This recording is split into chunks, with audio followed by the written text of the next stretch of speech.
All right, so here we go with problem number 3, picking up from our notes the other day. It asks what is the simplest form, and then I've got two radicals multiplied together. You've got two options when you work this. Okay, option 1 is to simplify each radical before you multiply. So simplify first.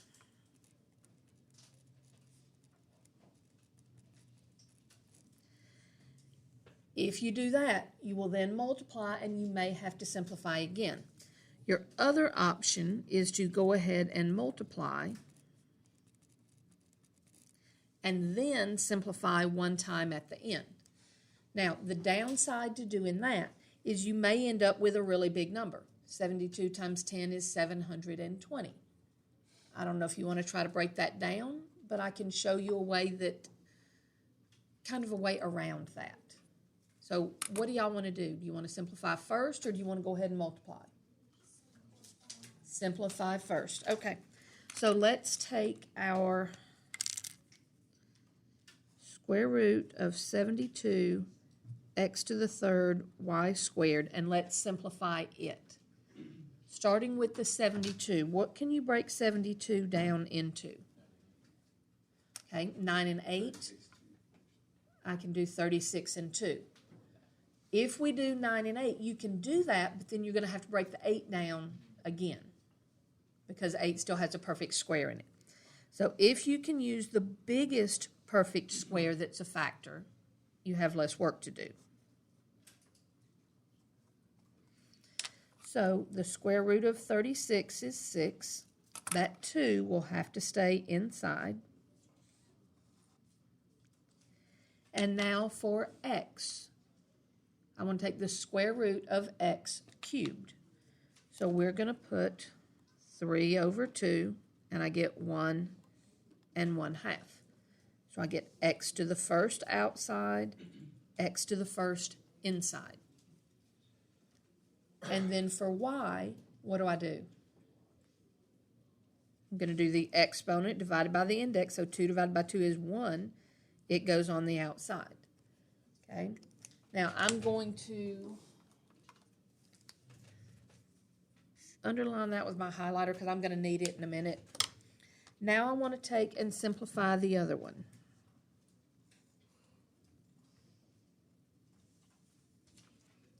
So can I break 10 down into a perfect square times a number? No, so I'm just going to have to leave it in there. Well, my x is an x to the first, so the exponent is smaller than the index. It will stay inside.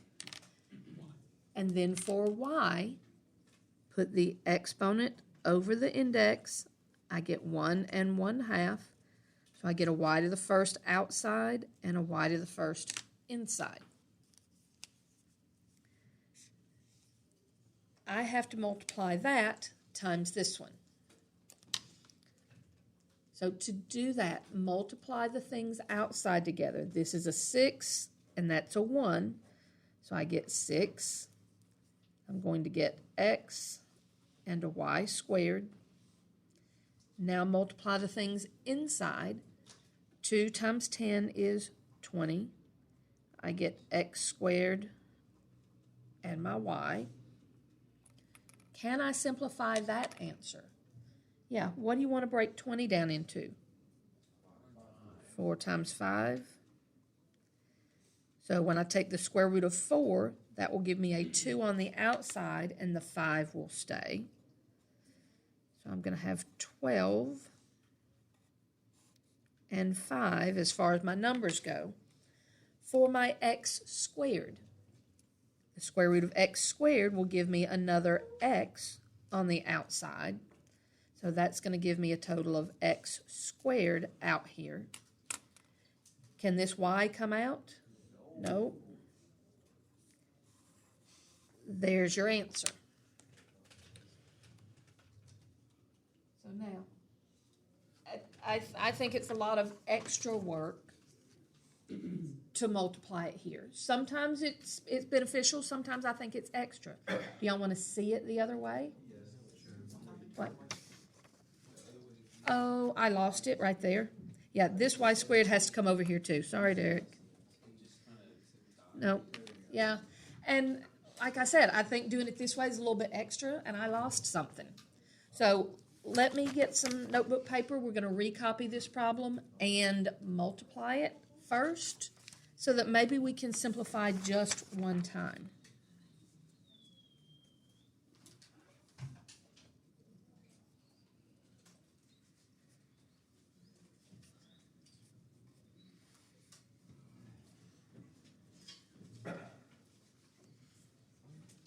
All right, so if we're going to multiply, I know that 72 times 10 is 720. It's a really big number, and I don't want to have to break it down.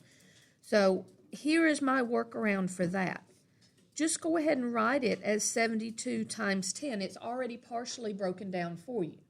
And then you can break the 72 and 10 down later on. Your x will give me x to the fourth, and y will be y to the fifth once I multiply it. Now, let's break down our 72. I'm even going to break down 10, and you'll see why in a second. So if we do 36 and 2, just like we did a minute ago, 36 times 2, that's my 72. And then for the 10, let's do 2 times 5.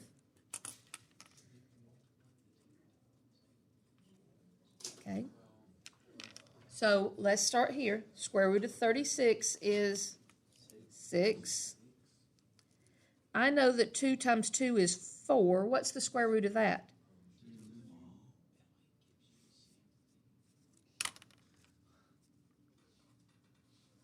So the 5 will stay in there. And now for my x, do 4 divided by the index. So 4 divided by 2 is 2. For the y, the exponent over the index gives me 2 1/2.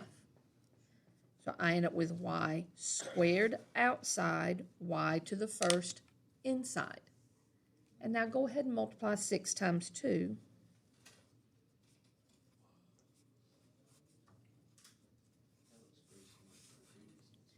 Okay, it's the exact same answer we got for the previous answer. But I think this one was a little bit less confusing. But if you had gone ahead and multiplied this and gotten 720, and then you try to break it down, that's going to be a lot of work. So in doing it this way, where we multiplied it, but we left this the way it was, we worked a little bit smarter, not quite as hard. So how many of you think that you would go ahead and do it the first way we did this problem? Nobody? Maybe one, maybe two. How many of you like the second way better? Okay. And here's the thing. Sometimes I do it one way, sometimes I do it the other. But this one is kind of a combination of the two, what we actually did. Okay. So let me put one up here for you to try. Oops, where is it? There it is. Okay. I want you to try that one, and then we'll come back and do it together.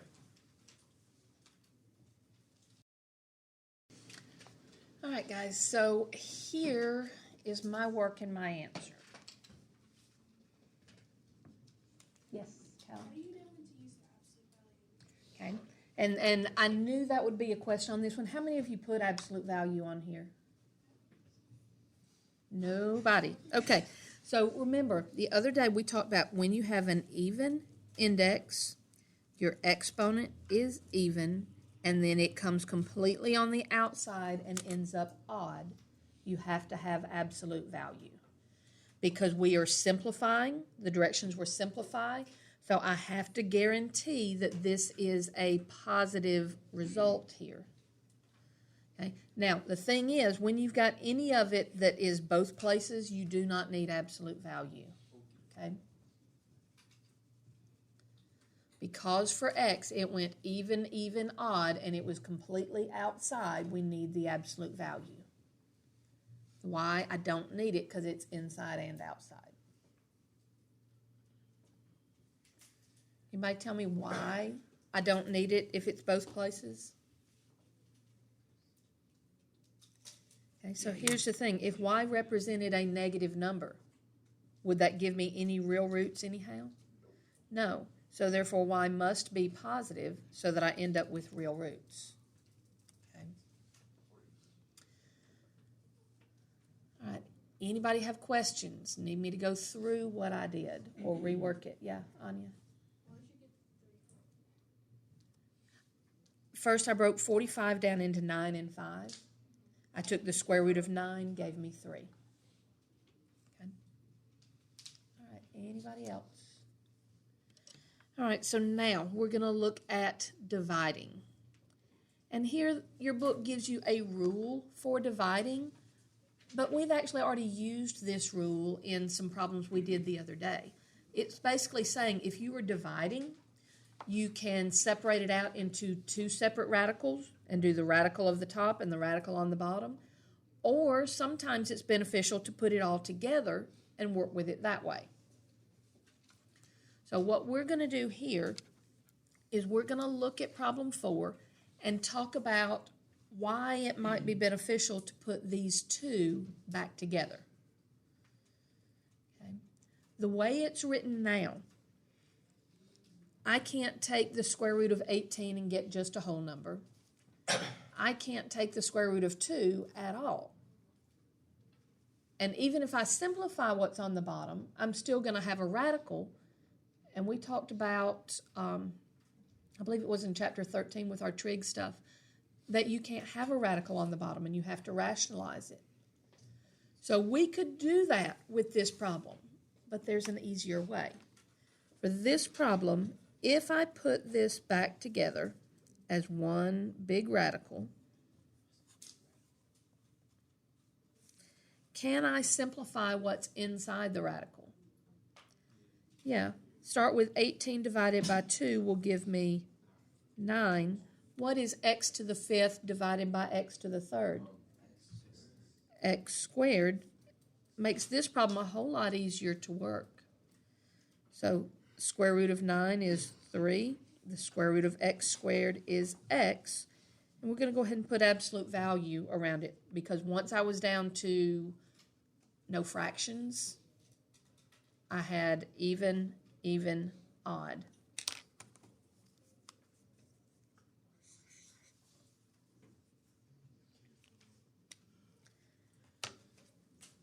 All right, so can you think we ought to go ahead and put b back together? It's a cube root. Think it would work the same way? Maybe. So let's put it all back together here.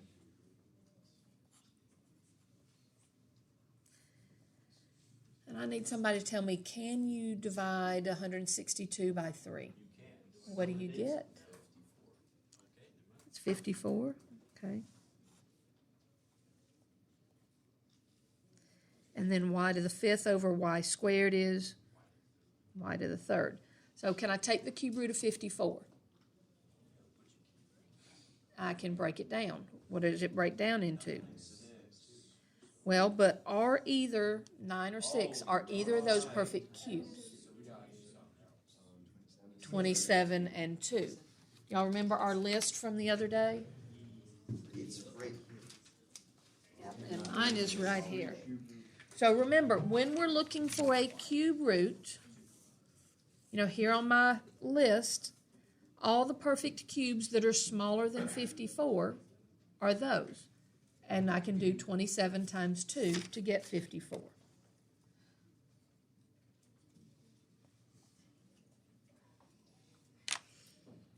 So now the cube root of 27 puts a 3 on the outside. That 2 will have to stay. What happens with my y? It goes outside to the first power. Do I need any absolute value this time? Why not? Because it's a cube root. It starts out odd, and it will not follow the pattern even, odd. Okay? So this is it. All right, questions?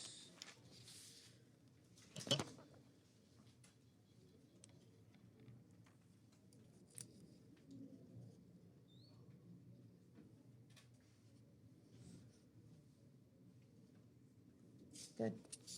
All right. So here is one I want you to try on your own.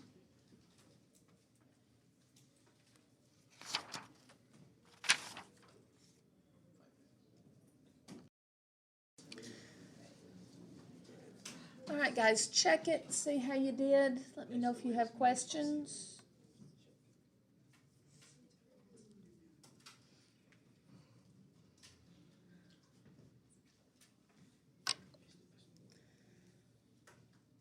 All right, so what we're going to look at now is what to do when you have a radical in the denominator and you've already done all the simpling you know how to do.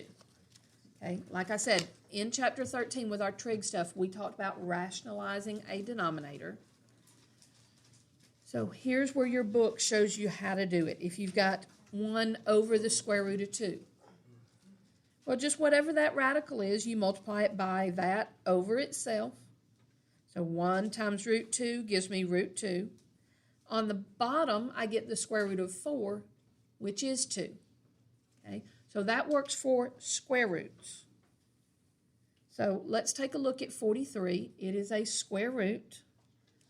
I've got a square root of 2 on the bottom. If I put this back together, will it get any better? Can I get the radical off the denominator that way? If I put it under one big radical? No. So what we're going to have to do is rationalize this to get rid of it. So we multiply by whatever radical is on the bottom. So on the top, I end up with the square root of 2x. On the bottom, I get 2. And that's it.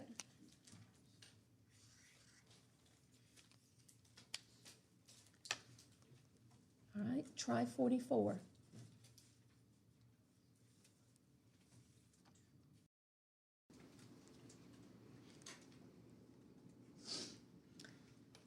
All right, so what did y'all start out with? What was your first step?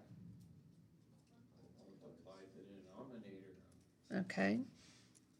Now, is there anybody that went ahead and simplified the square root of 8?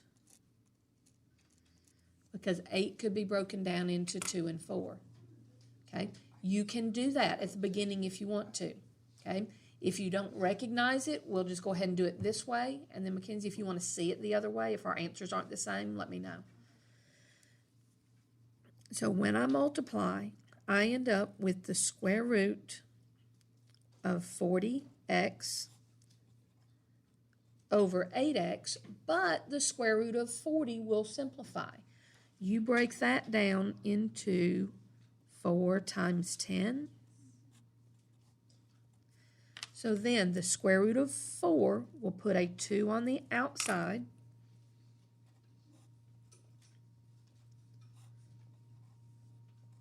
And then you have to reduce your 2 over 8.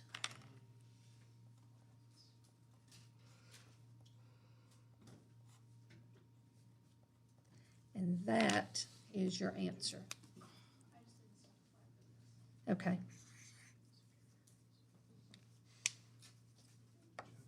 So how many of you got this answer? Just about? Did you forget to reduce? How many of you just left the 40 underneath? Nobody? It was just a reducing issue then? Okay. All right. So now, number 45 over here is a little bit different. And I'm going to cover up 44 because it kind of ran into 45. So now, 45, this is a cube root. It's not a square root. So if we try to do this one the exact same way we did the last two, let me show you what happens. If you just multiply by the cube root of 2, you get the cube root of 4, which is not a perfect cube. So you still have a radical on the bottom. You could do it again. Or could I just say 2 squared? The cube root of 2 squared. And that's going to give me the cube root of 2 cubed on the bottom, correct? Which would just be what? 2. Okay, I got to finish the top because I didn't do it. Who's so confused? Okay, let me get a sheet of paper and do it on there rather than here because I'm having to kind of squeeze it in.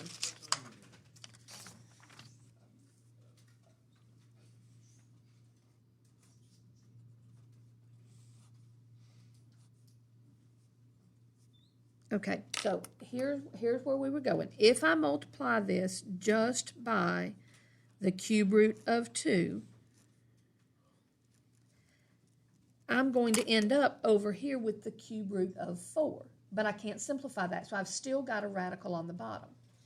So they said do it again. So multiply by the... Yeah, as long as you do it to the top and the bottom, you can do it as many times as you want.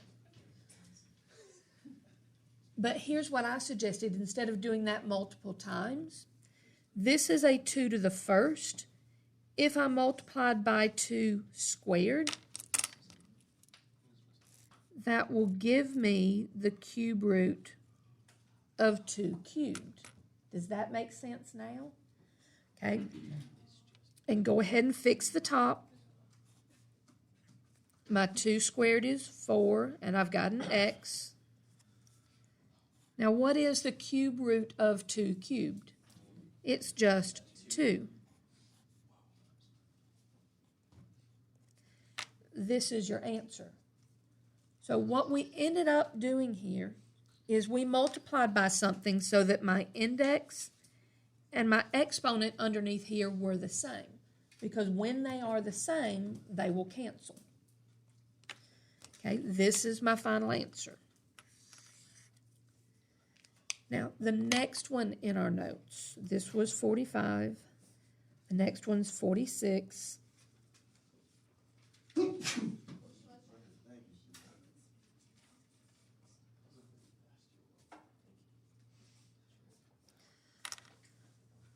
So if I have this one, it is another cube root. I have to multiply by a cube root. This is a 3 to the first. What will make it go away from my 3's? 3 squared. This is an x to the first, so what does my x need to be? And remember, whatever you do to the bottom, you have to do to the top.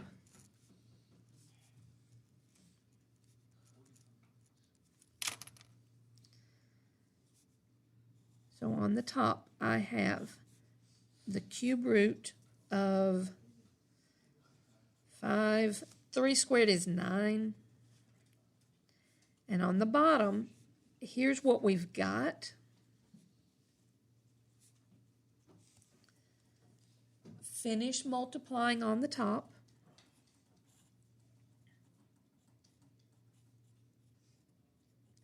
And what do you end up with on the bottom?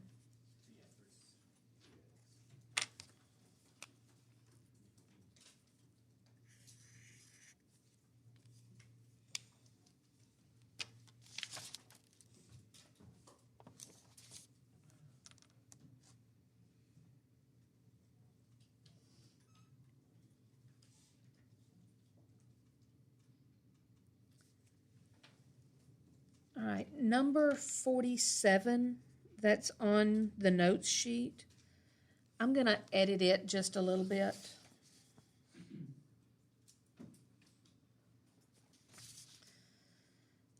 So if you printed the notes, it's going to look a little bit different.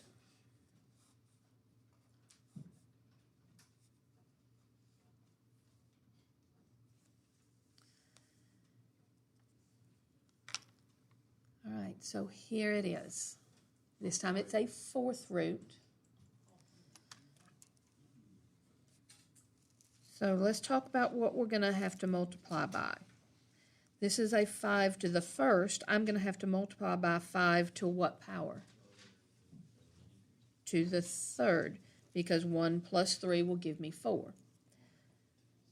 And x to what power? No, who said 6? Okay. you can't use 6, but what you could do,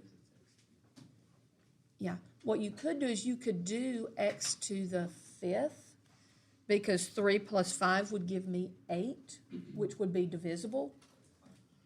Okay?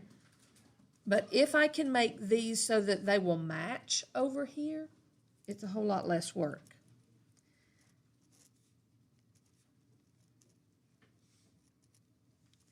All right, so is there anybody that doesn't understand why I have 5 to the 3rd and x to the 1st? Okay, because let me show you what we're going to end up with.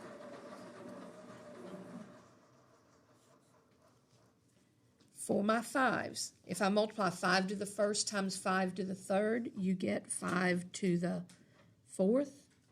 X to the 3rd times x to the 1st will give me x to the 4th. And when my exponents and my index are the same, I'm just going to be left with the 5x. Does that make sense? Okay. And so a lot of times when I teach this lesson, I start out leaving this blank. I've got my problem, and then I say, okay, I want to get to here so that things will cancel. What do we have to do? Yeah? I can. So then on the top, I'm going to end up with the 4th root of 2 times, what's 5 to the 3rd?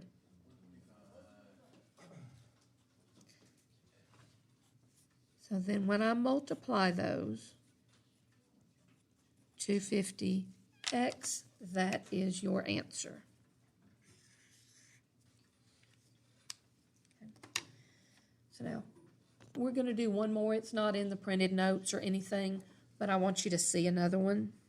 So this is an extra one. No.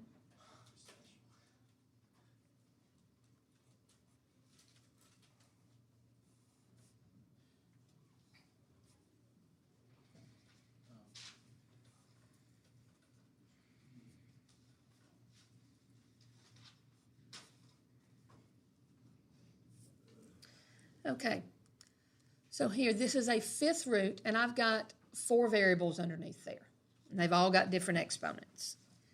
So we can, rewrite this and split it apart, or we can just imagine that it's split. Y'all want me to rewrite it, or y'all good with, we're good, Xavier?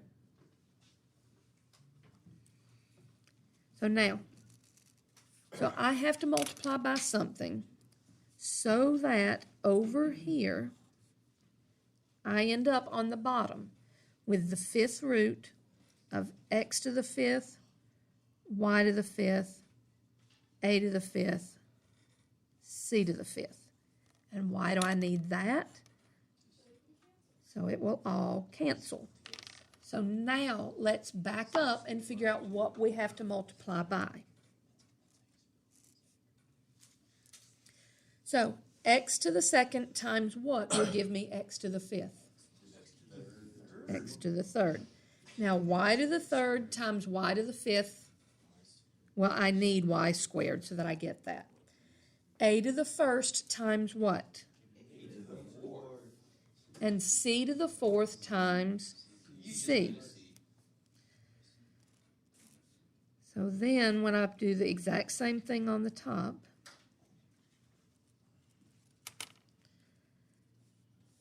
my answer is going to be the 5th root of 5x cubed y squared a to the 4th c. Okay, so Kristen, did that make more sense doing it that way?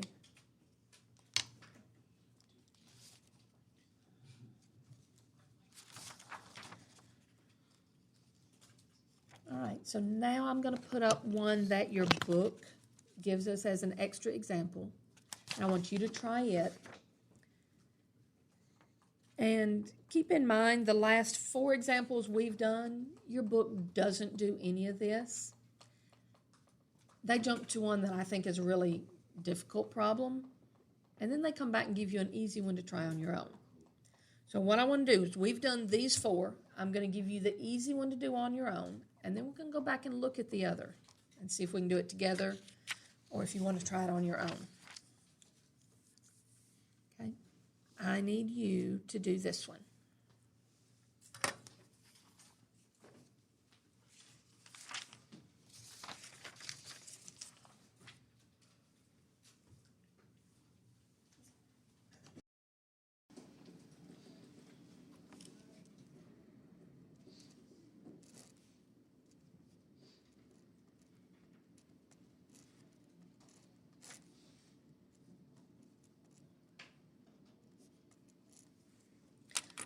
All right, guys, check and make sure you're multiplying by the correct radical.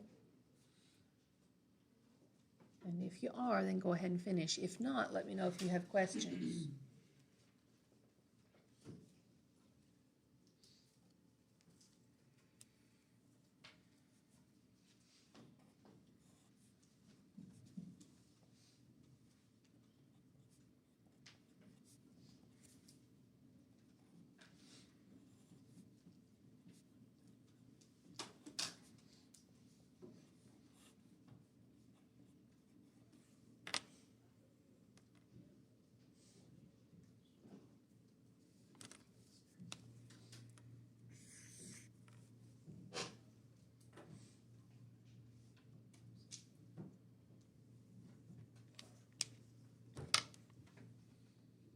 All right, questions?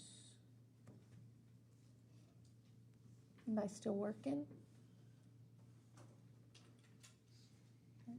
So that one wasn't too bad. You did end up with a larger answer than we did on all the others.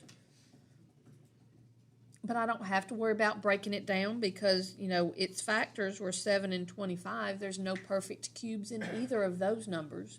So I know 175 is okay to leave. So now, once you take a look at the one that your book thought we ought to start with. Yeah. They thought we should just jump in and start with this one.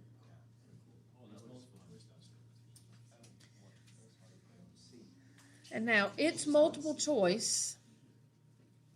You know, so you could just give up and guess. But remember, with multiple choice, there's usually always at least one stupid answer. Can anybody tell me what the stupid answer is for this one? I think it's B. And why do you think it's B? Because it's stupid. Because it still has a square root on the bottom, and that is not simplified. If they want me to simplify this, I should not have a square root on the bottom. So if you get stuck and you have absolutely no idea what to do, get rid of that one, and then you could guess. But we're not going to guess. We're going to work it. Okay.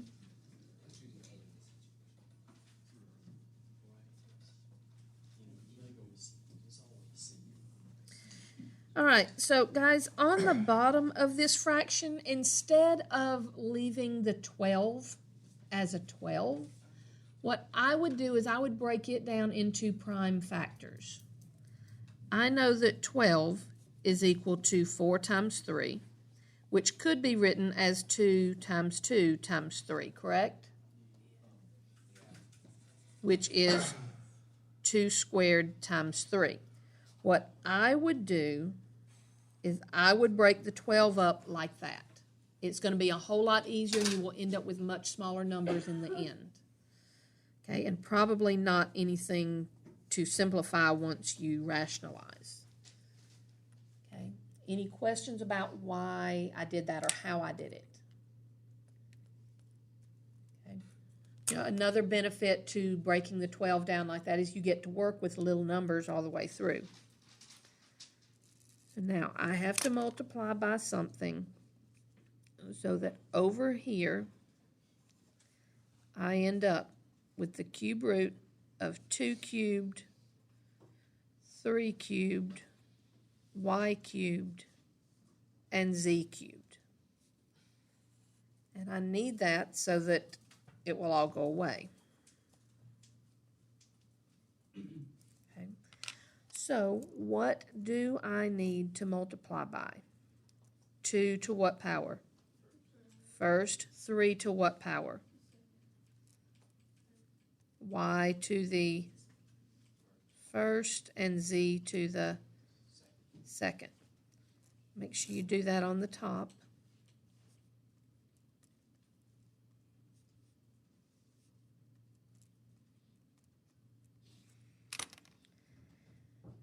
Oh, somebody grab the door, please. And then when I multiply on the top,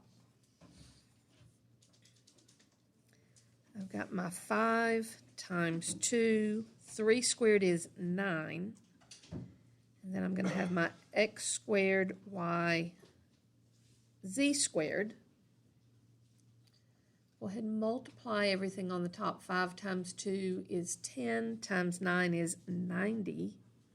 Oh, and I changed my... This is still a cube root here. I don't know why I wrote a 5th root. Anybody notice I made it a 5th root? I noticed it was a 5th root, but I didn't make the connection. There's so much up there, it didn't occur to you that it was not right. Okay.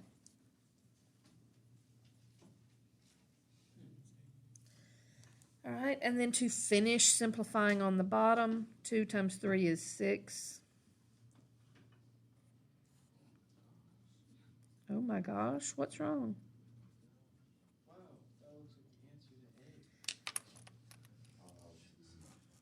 Wow, that looks like the answer to A. I'm not sure anybody guessed A as you were randomly choosing. I did. You did? Okay. Are you always a good guesser? No. Okay. Not sure that that thought process will always work for you.